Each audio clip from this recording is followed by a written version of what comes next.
Have you ever wondered why Chase Sexton always looks so smooth and controlled on the bike, even when the track is absolutely brutal? It's not just skills, it's also how he trains. And if there's one thing Chase Sexton prioritizes in the gym more than anything else, it's core strength. In today's video, I'm going to break down exactly why core strength is so critical for motocross performance, how it helps you stay stable and efficient on the bike, and how you can start training your core the right way to improve your riding. Also, if you want a structured workout plan specifically for racing, you can tap the first link in the description. Let's get into it. Most riders think of core training as just doing sit-ups or planks, but the truth is your core is the foundation of every movement on the bike. Think about it. Motocross is full of constant body position changes, from standing to sitting, absorbing impacts, controlling the bike in corners, and maintaining balance in rough sections. If your core isn't strong enough, you're going to, number one, fatigue way faster because your body has to work harder to stabilize. Number two, lose control in corners and rough terrain because you can't resist external forces efficiently. And number three, get arm pump faster because your upper body is compensating for a weak core. Chase Sexton is known for his incredible technique in bike control, and a big part of that is his core strength. His ability to stay centered on the bike and keep his movements efficient comes down to how well his core resists unwanted movements, not just how strong his arms or legs are.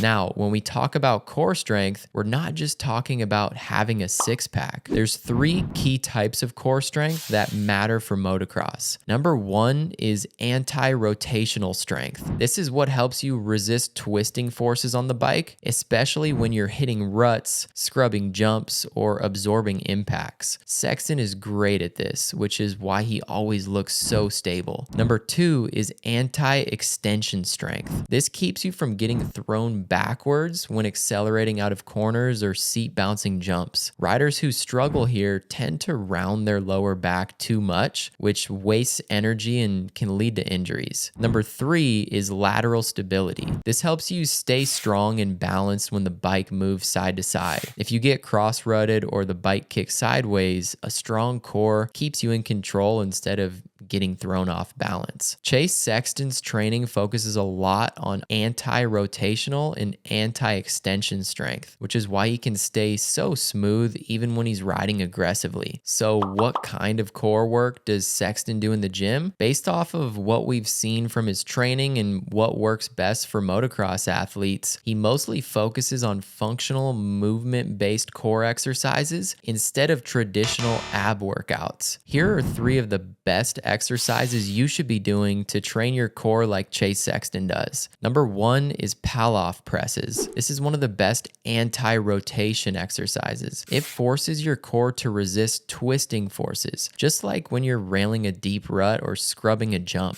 Number two is hanging leg raises. Instead of crunches, these train your lower abs and hip flexors, which help with body position and absorbing impacts on the bike. And number three is ab wheel rollouts. This strengthens your anti-extension ability, keeping you from getting thrown backward when the bike accelerates hard. Most people just think sit-ups when they think of core strength, but if you want to build real core strength for riding, focus on exercises that resist movement, not just create it, just like Sexton does. If you want to improve your core strength for motocross, here's how to structure it into your weekly training plan. Focus on 2 to 3 core-focused workouts per week, and this is separate from strength training. And then on top of that, also mix in compound lifts like deadlifts and squats, since they also build core stability. And also do 3 to 4 sets of functional core exercises like I just mentioned: pull-off presses, leg raises, and ab rollouts. And then also train core stability, not just flexion. Your core's job on the bike is to resist movement, not just crunch forward. So now that you know why Chase Sexton prioritizes core strength strength and how it directly impacts his riding, it's time for you to take action. If you want to train like a real motocross athlete and build a strong core that actually translates to better riding, start incorporating these exercises into your workouts. And if you want a custom workout plan built specifically for you in your current situation, you can tap the first link in the description and apply for the MxFitCo program. Also, let me know in the comments, do you currently train your core the right way, or have you been doing a bunch of sit-ups and crunches? And if you found this video helpful, hit the like button, make sure you subscribe to the channel for more motocross, fitness, and nutrition tips, and I'll see you in the next one.